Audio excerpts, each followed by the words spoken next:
இந்த நாவலை நாம் பார்த்து கொள்ள முடியும். அடுத்து இன்னொரு நாவல் குளம்படி என்று சொல்லக்கூடிய ஒரு முல்லை நிலத்தில் மேய்ச்சல் வாழ்க்கை மேற்கொண்டிருக்கக்கூடிய ஆட்டிடையர்களை பற்றிய வாழ்க்கை. ஏறக்குறைய இந்த மதுரை, ராமநாதபுரம், சிவகங்கை வட்டாரத்தில் இருந்து எங்களுடைய தஞ்சை வட்டாரத்திற்கு வரக்கூடிய அந்த நகரும் குடிகளாக வரக்கூடிய அந்த இடையர்களினுடைய வாழ்க்கையை பற்றி எழுதப்பட்டிருக்கிற நாவல். கீரா அவர்கள் கிடை என்கிற நாவலை, அற்புதமான ஒரு குறுநாவலை எழுதியிருப்பார். அதில் போய் பார்த்தோம்னா அந்த மாட்டு தொழுவத்தினுடைய வாசனை அதில் அடிக்கும். சிங்கி சயித் மாத்தோ குல்சாரி என்கிற நாவலை எழுதியிருப்பார். அதில் அந்த குதிரைகள் ஓடுகிற அந்த குளம்படி சத்தத்தை நாம் கேட்க முடியும். அதில் அந்த கோதுமை வயல்களினுடைய வாசத்தை நாம் உணர முடியும். அதே மாதிரி ஏறக்குறைய கிடை நாவலை எழுதியிருப்பார். பின்னாடி தமிழ்ச்செல்வி கீதாரி என்கிற நாவலை படைத்தார். ஆனால் கீராவுக்கும் தமிழ்ச்செல்விக்கும் இல்லாத சிறப்பு இதனை படைத்திருக்கிற வெற்றி செல்வன் ராஜேந்திரனுக்கு இருக்கிறது.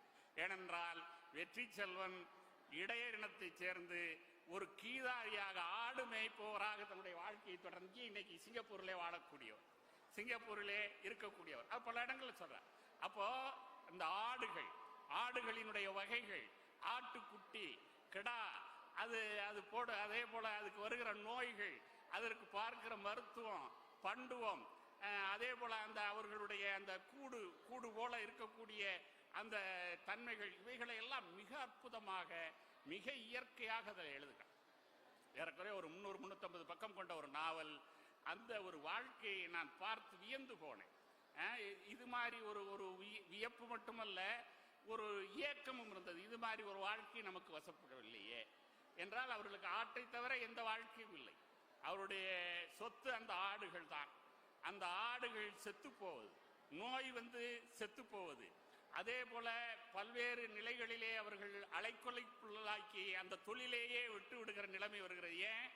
ஒரு காலத்தில் நம்முடைய தலைவர் அவர்கள் சொன்னார்கள், நாங்கள் கீழ தஞ்சையை சேர்ந்தவர்கள் 2 போகம் தான் விளையும். சம்பா, குருவே சம்பான்னு சொல்லுவோம், அப்புறம் தாளடின்னு 3 போகம்னு சொல்லுவோம். இன்னைக்கு பார்த்தீங்கன்னா 12 மாசத்துல 11 மாசம் வயல்ல. ஏன்னா ஆற்று பாசனம் போய் இந்த பம்பு செட்டு விவசாயம் அது இலவச மின்சாரம் வந்ததுக்கு அப்புறம் அந்த வயலை நம்ம இதே பார்க்க முடியாது. அப்போ இந்த கால்நடைகள் மேய்வதற்கான மேய்ச்சல் நிலங்கள் இல்லை. அதே போல ரசாயன உரங்கள், ரசாயன பூச்சிக்கொல்லி மருந்துகள், இவைகளெல்லாம் வந்த பின்னால் இந்த ஆட்டு கிடைகள், இந்த கிடைகளை வைத்து வாழ்க்கை நடத்திய அந்த மனிதர்கள், அவருடைய வாழ்க்கை முறை, அவருடைய பண்பாட்டு முறை எல்லாமே காணாமல் போய்.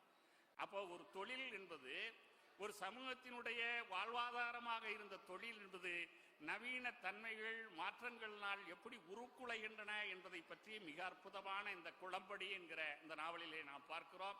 நிறைய விஷயங்கள் அதற்குள் இருக்கின்றன. இப்படி நிறைய ஒவ்வொரு பகுதியினுடைய அறியப்படாத விஷயங்களை, அப்போ வரலாறு, பண்பாடு என்று சொல்லக்கூடிய 2 தளங்களிலும் எழுதப்படுகிற நாவல்கள் இன்றைக்கு நிறைய வந்துகின்றிருக்கின்றன. அதே போல சிவகுமார் முத்தையான்னு திருவாரூரில் இருக்கக்கூடிய ஒரு இளைஞர், அவர் எழுதிய குறவை என்கிற